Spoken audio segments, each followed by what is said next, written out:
Hello and welcome to another edition of the Gringo Show. I'm your host Adrian Babashoff, helping you live a better life through awesome alternatives.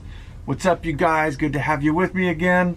I'm really excited today about running your life like a business. If you rent a home, if you own a home, if you're living in your car, living in an RV, whether you're backpacking it, just hoofing it out in the street, or just the things that you own in general, protecting your investments. If you can't do it yourself, hiring someone else, and my thoughts on just the general importance of it all. So let's jump right in. We're going to start with the story, the mountain man story. Once upon a time, there was a young guy named the Gringo. His father, who happened to employ him, paid him with a check, and he noticed that about 50% of his check just about was gone.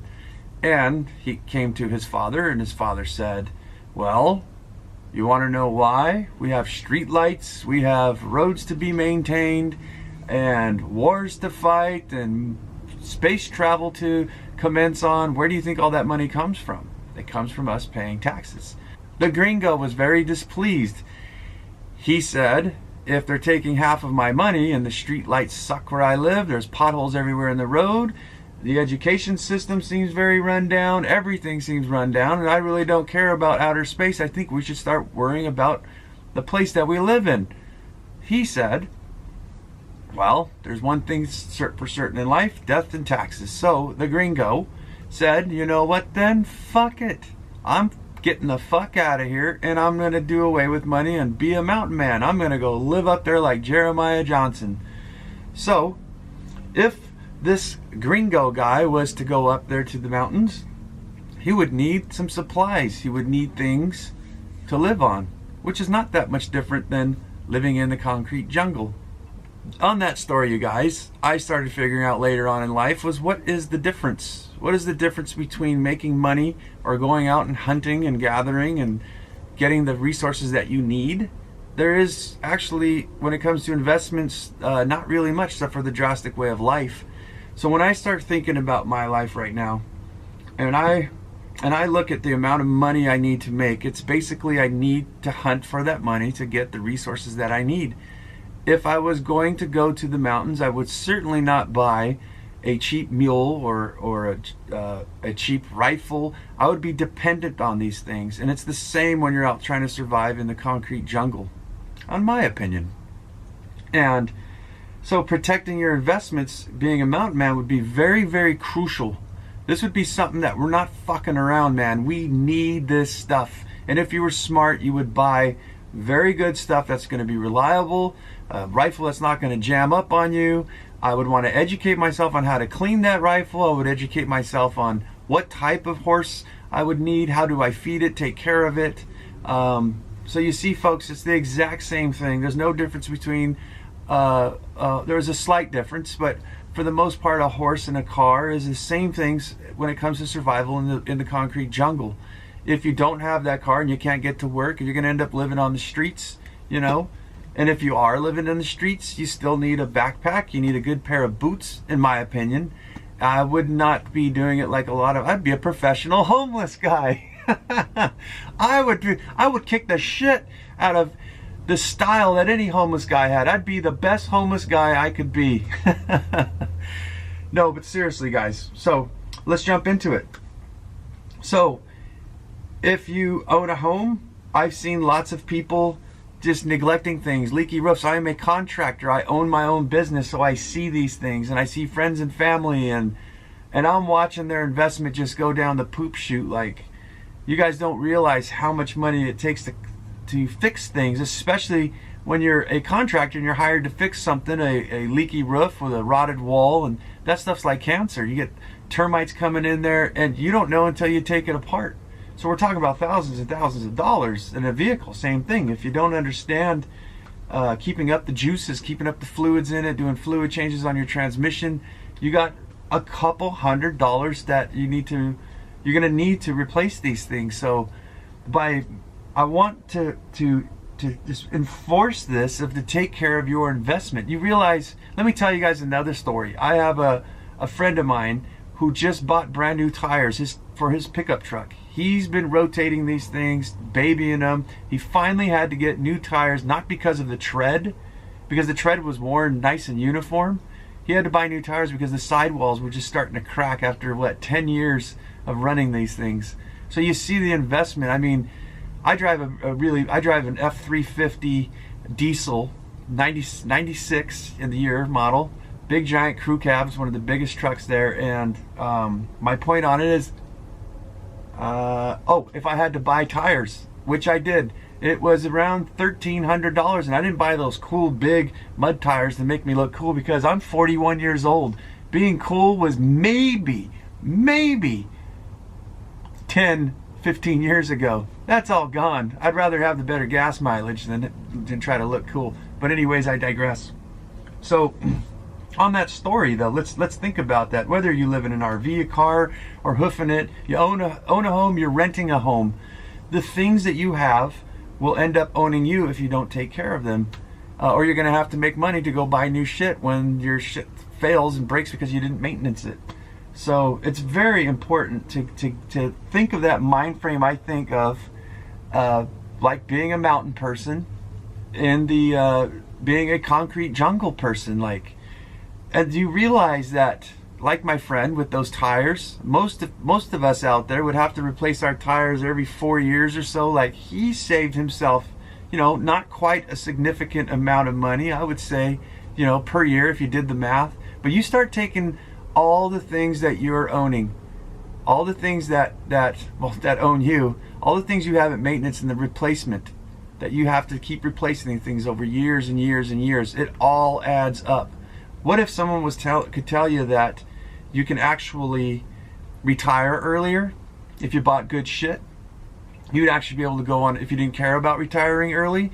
What if I could say that every year or every 5 years you can get a free vacation? Well, I guess it's not necessarily free because you got to do some work, but in this lifestyle, if you're not willing to do the work, if you're not willing to save the money, then guess what? You don't have. It's not like we all just sit around and things happen. There are some smart people who know how to invest money and put them in portfolios and things like that and grow their money. But for the most part, us people who don't have that cash, it is very essential that we learn to get in this mountain person mind frame in order to be able to save ourselves some money and live basically a better life. I'm sure there's tons of things that you would rather spend your money on than replacing things. I mean, this whole throwaway society, this is the basis that I'm looking at. Is there's a lot of people acting rich who aren't. I think Dave Ramsey was saying, act your wage. And I don't want to just beat the hell out of us, but if you want to get ahead in life and you want to succeed, you got to do the work. Those of you who are hungry out there, who are looking and going, I know that I can better myself. I know that I need to try harder. I just don't know where, or I've been doing it and I'm just not that successful. This is what we're here for at the Gringo Show, is to help you guys live a better life through awesome alternatives. We're looking to incorporate anything that helps your life, that makes you healthier, makes you happier. And I think the number one thing that I want to get for you guys is time, because we cannot buy time. And by organizing your life and maintaining the things you own, you can have things for the rest of your life. I can give you guys an instance as a cast iron frying pan. They're getting far few between. Give you guys a quick history. I believe it was in the 1960s they stopped making this certain type of iron that was really strong, and they started making a different iron, which is a lot weaker. It's not very dense. So I had to pay, I think it was $80. That cast iron fry pan will last generations. I can hand these things down to my children's children. I mean, some of these date back to like the early or the late 1800s. I mean, there was cowboys using this stuff. So it's really awesome. I mean, those are collector items. If you guys believe it or not, people are paying like $200 for like a frying pan, or maybe I think some of them were even like $400. But you see where I'm going is wealthy people, successful people don't buy cheap shit. The majority of them. They know what to invest in. And then you get us middle people and poor people who are just sold this crap at Walmart and things like that are just built to fall apart. And we're wasting our time, we're wasting our money. Do you want to be out there working while the things that you own are just owning you? They're all deteriorating and falling apart, and you think you're getting a good deal because you're buying cheap shit? No, it takes the alternative to that is to educate yourself and learn to make your investments wisely. Get in the mind frame of being a mountain person in the concrete jungle, being a concrete jungle survivor. So let's talk about, we just talked about protecting your investments, no matter what it is too. Like I says, if you're hoofing it, you know, if you go, we go to the way bottom spectrum, you're just taking off, you know, you've got shoelaces, you got your backpack, you have a tent, and all these things take maintenance. I mean, you want to make sure you've got some thread to sew up your tent. I lived in a tent for a little while, doing jobs for like, I think I did a whole season of like winter. Actually, I lived a winter and a spring in a tent, and I bought a really good tent that I ended up from opening, closing, you know, multiple times a day. It started to tear, so I had a repair kit, and I fixed it up before that tear completely went up to the whole top and ripped the whole door open. I was able to stop it. So the maintenance and just learning on these things. To finish the story on the tent, I think I went to the REI and purchased a 3-season or 4-season tent. The tent was like $450, you know, it only sleeps 2 people, but it was a well-made tent. And, you know, I could have went to Walmart and bought one of those cheap little tents that doesn't even have a full covering over. It doesn't really keep you warm, and the rain gets in. So you want to buy good shit, you guys. So if you don't have time or money to maintenance these things that you own that I speak of, your car, your tent, your RV, your home, whatever it is, then you're in the red. So let's talk about that for a minute. So those of you who have the money to fix stuff, to have somebody come and fix it for you, you know, you're still throwing your money away, in my opinion. These are all just my opinions, but I've done very well for myself, and I just want to share that with you guys. But looking at people who have the money, they really don't care. They're so busy making money, and it's happened to me too, where it was beneficial to me to pay somebody to fix this for me so I can go and make more money, because I was making the income to be able to pay somebody to fix it. So I wasn't in the red. It actually, when I looked at things like that, it was, if I took 2 days off work to try to fix something I know nothing about, I would be actually losing money. I don't like doing that, going to work and just paying someone else. I don't trust people, but I want to learn. I want to learn how to fix things. And I see that a big problem with a lot of us is we just don't know the first basics on how to even start, or even have the faith and belief in ourselves that you can learn. But getting back on point, rich people making money, sometimes it's better for them to just hire somebody to fix it. But this goes on and on and on. You know, if you are rich or you are well-to-do, making good money, I would advise that you at least learn a few things about the things that you own, just the basic necessities of how they run and what it needs to be fixed. So that way you can get it maintenance, so you don't have to go and buy a new one and have it replaced. Know what needs maintenance that needs to be done, and hire somebody to do it. So now let's move down to the next, where you're working. You're either middle class or you're poor, or somewhere in that spectrum, and you're working your ass off and you're barely surviving. You can't really afford to pay someone to fix something.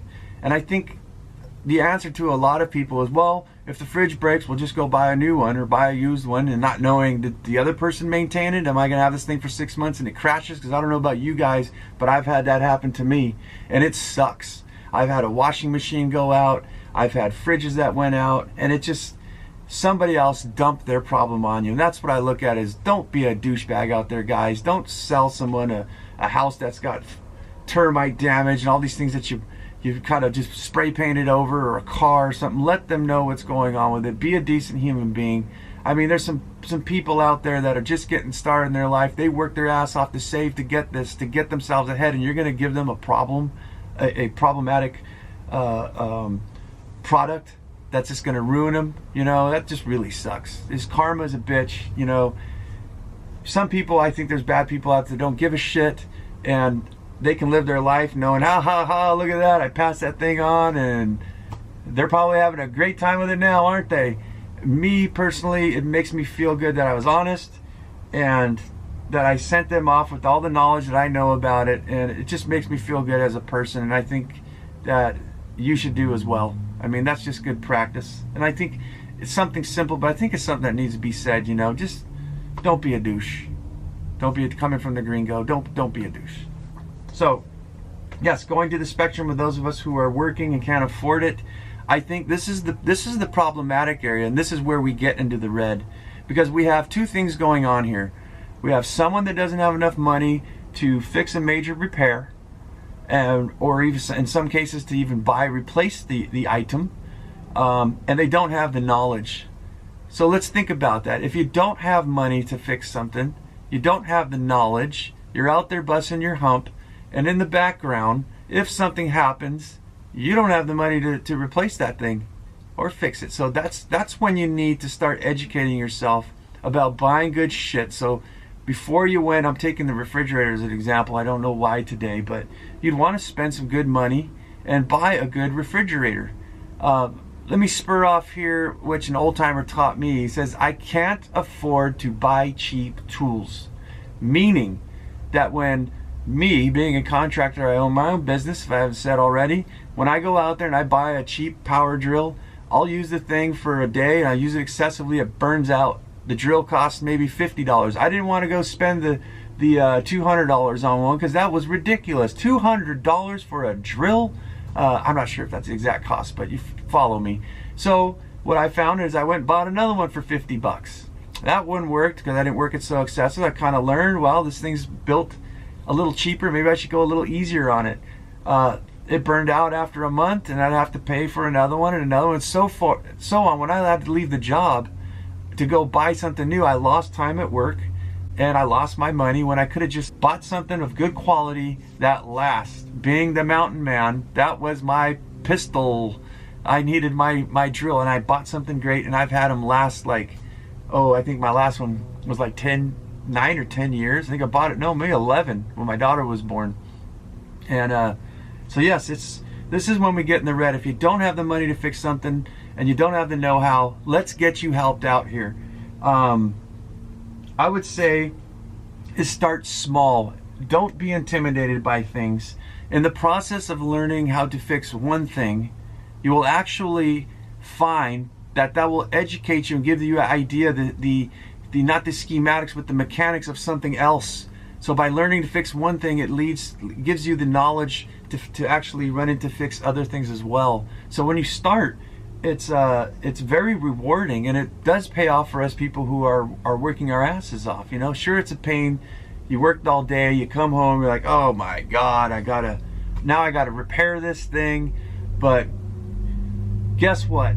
Once you start learning those things, it just opens up the knowledge base for you to do all kinds of other things, and it's very self-gratifying, very self-empowering to know how to take care of these things. So yeah, so moving on here, if you are, what I want to do for you guys is I want to show you guys a maintenance list on how you can actually fix things, take care of these things yourself. We're going to organize it. And you're going to have to do the work. If you're not willing to do the work, then go get a second job so you can buy more shit that you have when it fails, and keep the cycle on and keep on that treadmill. But if you want to get off that treadmill, we're going to show you guys how and simplify it. I want to teach you guys about how to use tools. I want to educate you guys on what type of tools to buy. We just did one here, with the quality. But we want to give you guys more so a maintenance schedule on things around your home, like your car, your refrigerator, your washing machine. If you live in an RV, I want to teach you guys how I lost the minimal amount of investment. In fact, this new RV that I bought that I'm living in to do the simple lifestyle is I will actually probably make money off this thing by the improvements I've been doing to it. So you see, I want you guys to never have to take these steps back. I hear people say this: you take one step forward, you end up having to take 3 back. You keep sliding down the ladder, and that's bullshit. Why is that? Why is it that people take that first step and then end up sliding back? And if you're doing this over and over again, I think there's a saying in science: if you keep trying to do an experiment and get the same results, and you keep doing that expecting something different, it's called insanity. Yeah. It's called not getting ahead, just in general. Like, let's get ahead. I want to see you guys do good and get out there and live a better, healthier, happier life. I think that we've said enough on that one there. I do have some thoughts on if you're going to pay somebody like a mechanic, a contractor, like myself, you know, if you're just hoofing it out there, well, not just the hoofing. If you're going to hire people to fix things for you, like an RV repair service and things like that, I want to do another video for you guys, or in a podcast for you guys to learn. I'll give you the basics of what I know, and I don't know everything, but I can definitely share with you guys on how not to get cheated out using things like RepairPal that you can use for your car to find out if your mechanic's trying to fuck you there on a part. You can actually look at the average price per year. You go to repairpal.com, dial in what the person says wrong with your car, look at the price. You can get a general idea for materials and labor and go, have the guy show you a picture or show you the actual part he's replaced. If he doesn't, get the fuck out of there and go somewhere else. So things like that. Keep an eye out for that podcast. It should be coming out soon. Thank you guys for coming. I love you guys. Have a great day.